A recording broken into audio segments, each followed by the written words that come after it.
এক বছর কষ্ট করার পর যখন এই দিনটা চলে আসে তখন আনন্দের সঙ্গে সঙ্গে টেনশন অনেক বেশি কাজ করে।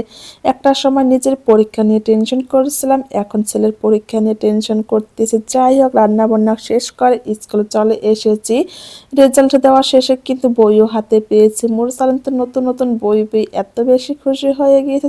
হ্যালো এভরিওয়ান, আসসালামু আলাইকুম। আমি মাইমুনা আক্তার স্মৃতি। কয়েকদিন থেকে যেহেতু মুরসালিন বাসায় ছিল আর স্কুলে তেমন কোনো ফেরা ছিল না, ঘুম কিন্তু একটু হলেও বেশি হয়ে গিয়েছে। আজকে একটু তাড়াতাড়ি ঘুম থেকে উঠেছে, তার কারণ হচ্ছে আজকে রান্না বান্না কমপ্লিট করে ফেলবো, এরপর কিন্তু ছেলেকে নিয়ে স্কুলে যেতে হবে। আজকে বছরের প্রথম দিন, আজকে মুরসালিনের স্কুলে রেজাল্ট প্লাস বই দেওয়া হবে। এত বেশি ভালো লাগছিল, তার সঙ্গে কিন্তু তো অনেক বেশি টেনশন করছিল। ওর সঙ্গে সঙ্গে আমিও কিন্তু অনেক বেশি টেনশন করছিলাম। যাই হোক, সকালবেলা একটু টুকিটাকি রান্না করে নেব। ঘুম থেকে উঠেই কিন্তু একটুখানি নাস্তা করে নিয়েছি, এরপর রান্না করছিলাম। আজকে রান্না করব কপি আলু টমেটো দিয়ে একটা সবজি রান্না করব। আমি বরাবরে মাছ দিয়েই কপি খেতে অনেক অনেক বেশি পছন্দ করে, ভাবছিলাম যে আজকে মাছ ছাড়া রান্না করব, দেখি কেমন হয়। রান্না করার পর কিন্তু অনেক বেশি ভালো লেগেছে। যাই হোক, এখানে কয়েকটা কচুরমুখী ছিল, সেগুলো কিন্তু সিদ্ধ করে নিচ্ছিলাম ভর্তা করার জন্য। যদিও কচুরমুখীগুলো অনেকদিন ধরেই বাসায় ছিল, খাওয়া হচ্ছিল না, ভাবছিলাম আজকে ভর্তা করে ফেলবো।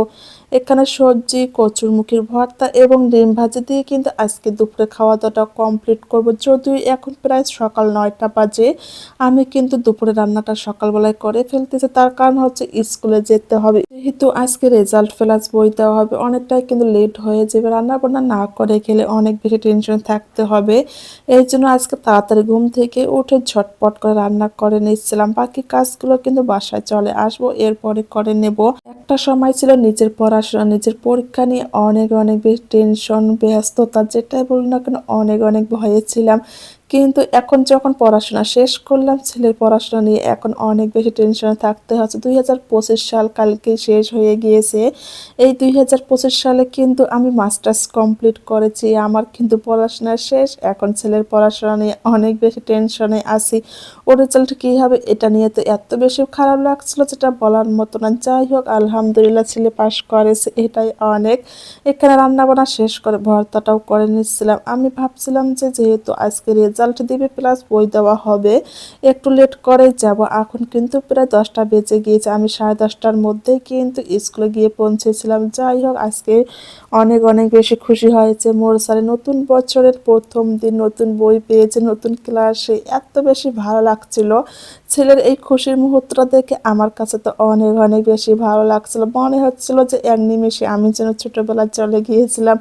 আমরা যখন ছোটবেলায় স্কুলে যেতাম, নতুন নতুন বই পেতাম, এত বেশি ভালো লাগতো। সব সময় তো বই নিয়েই থাকতাম, স্কুল থেকে এসে যেন বই নিয়ে সব সময় ঘুরে বেড়াতাম, দেখতাম, এত বেশি ভালো লাগতো। আজকে যেন ছেলের মুখটা দেখে সেই দিনগুলোর কথা মনে পড়ে যাচ্ছিল। যাই হোক, রান্না বান্না কমপ্লিট, এখন মা ছেলে কিন্তু রেডি হয় স্কুলে চলে যাচ্ছি। আর আজকে এত পরিমাণে রোদ উঠেছে, আমার তো অনেক অনেক বেশি ভালো লাগতেছিল। ছেলেকে নিয়ে ঝটপট করে স্কুল চলে আসলাম। এসে কিন্তু ওদের আগে রেজাল্ট দেওয়া হয়েছে, এরপর কিন্তু বই দেওয়া হয়েছে। যদিও কালকে রেজাল্ট দেওয়ার কথা ছিল, বাট কালকে যেহেতু সরকারি ছুটি ছিল, এই জন্য রেজাল্টটা ক্যান্সেল করে আজকে রেজাল্ট প্লাস বই একসঙ্গে দেওয়া হচ্ছিল। নতুন নতুন বই বাসায় নিয়ে আসলাম। মুরসালিনের মতন কে কে আছেন কমেন্টে অবশ্যই জানিয়ে দিন। নতুন বই পেয়ে তো আমার ছেলে অনেক অনেক বেশি খুশি হয়ে গিয়েছে। যাই হোক, এখন কিন্তু সন্ধ্যাবেলা ভাবছিলাম যে একটু নাস্তা করে আমরা কিন্তু একটু বাহিরে যাব। মুরসালিনের স্কুল ড্রেসের ছুটিটা নিতে হবে, যেহেতু ওদের রবিবার থেকে স্কুল খোলা থাকবে। আর স্কুলের ছুটিটা এখন পর্যন্ত যেহেতু কেনা হয়নি, ভাবছিলাম আজকে নিয়ে আসব। সন্ধ্যার পর যেহেতু মুরসালিনের প্রাইভেট আছে, ভাবছিলাম যে একটু নাস্তা করে নেওয়ার জন্য। নাস্তা করে কিন্তু ছেলে প্রাইভেটে চলে গিয়েছিল, এরপর চলে এসেছে। আমরা সবাই মিলে আজকে বাইরে গিয়েছি। যদিও শীতকালে তেমনভাবে রাতের বেলা কোথাও যাওয়াই হয় না, প্রয়োজন ছাড়া কিন্তু আমরা কোথাও বাইর হই না। আজকে যেহেতু প্রয়োজনে বের হব, ভাবছিলাম যত ঠান্ডা হোক না কেন আজকে আমরা সবাই মিলে একসঙ্গে বের হয়ে যাব। যাই হোক, সবাই আমার এবং আমার ফ্যামিলির জন্য অনেক অনেক বেশি দোয়া করবে। সবাই ভালো থাকবেন, সুস্থ থাকবেন। আল্লাহ হাফেজ।